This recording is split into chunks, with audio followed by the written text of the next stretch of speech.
Anil Desai. Thank you, Chairman, sir. Sir, in the answer given by the Minister, he has mentioned that government has taken a number of initiatives to support MSMEs. Out of that, point number 11 says that launch of Udyam Assist platform to bring informal micro enterprises under the formal ambit for availing the benefit under priority sector lending. That's a very good welcome step, sir. Sir, my question, supplementary question which I need to ask, that has a background that after the demonetization shock which came all of a sudden because informal economy in the country like India, that was prevailing for decades, not only decades but centuries together, and it was not created any black money or any wealth which was illicit. But after that, the shock which rendered lakhs and lakhs people jobless, after that, sir, pandemic also hit that worsened their situation. Now, what are the steps through you, sir? I would like to ask the Minister, Honorable Minister, that what are the steps in priority sector lending, which is a very important and very formal terminology which is being used, like easy access to credit, marketing their wares. Now, what are the steps? These are the two major steps which will give them impetus, which will encourage them to grow ahead, and that trajectory of MSME, especially small enterprises, would go rising on the graph. Thank you.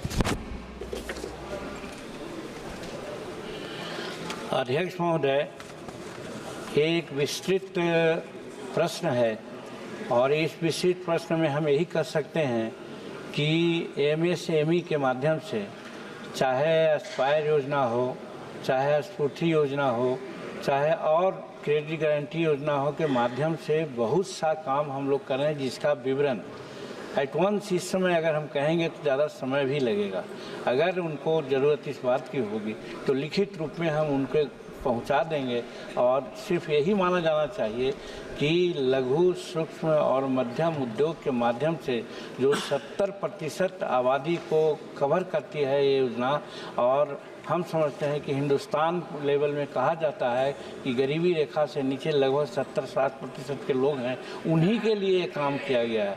ये बहुत महत्वपूर्ण योजना है। सुश्री वर्षा गायकवाड़ जी उसी में सम्मानीय अध्यक्ष महोदय, सरकार MSME को बड़ा क्षेत्र को बढ़ाने की बात करती है, बेरोजगारी को रोजगार देने की बात करती है, लेकिन सरकार जो बजट में सादर हुआ है सम्मानीय अध्यक्ष महोदय, रोजगार से जुड़ी प्रोत्साहन योजना का बजट में सिर्फ 500 कंपनियों को तक ही शामिल किया गया है। MSME का इसमें जो है वो कुछ शामिल नहीं किया है। उसको क्यों नहीं शामिल किया, ये है सम्मानीय अध्यक्ष महोदय, जो पिछला उत्तर सम्मानीय मंत्री महोदय ने दिया था, जो 25 तारीख को दिया था अधिवेशन में, उसमें उन्होंने कहा था, जिसका उल्लेख सम्मानीय उन्होंने किया उद्यम देसाई साहब ने उद्यम पोर्टल के बारे में। सम्मानीय अध्यक्ष महोदय, अगर उनका जवाब पिछले हफ्ते का आप देखेंगे तो सम्मानीय अध्यक्ष महोदय, जो उद्यम पोर्टल है उसमें रजिस्ट्रेशन में जो है लगभग जो है अध्यक्ष महोदय 2.76 करोड़ MSME हुई है, उसमें से 49,000 MSME जो है वो बंद हुई है। और महाराष्ट्र की बात करें सम्मानीय अध्यक्ष महोदय तो 70,000 में सम्मानीय अध्यक्ष महोदय 12,000 MSME हमारी बंद हुई है।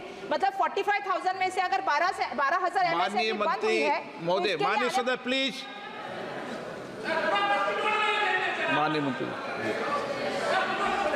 जी महोदय, जैसे मैंने कहा कि हर क्षेत्र में हर तरह से इस MSME को आगे बढ़ाने के लिए काम कर रहे हैं। जैसे अभी कहा गया इनके माध्यम से, तो जो हमारा उद्यम पोर्टल है उस पर हम लोग 4.8 करोड़ रुपए के आदमी को पंजीकृत किया है। उसी प्रकार से PMG योजना है या विश्वकर्मा योजना है, इस तरह से कर के लगभग हम लोग 20 करोड़ लोगों को रोजगार देने का पूरा पुख्ता प्रयास हम लोगों ने कर दिया है महोदय। इसलिए और विशेष की बात होगी तो उनको हम आइटम वाइज अगर कहेंगे तो हम उनको दे देंगे। Question number 246 Shri Kirti Azad.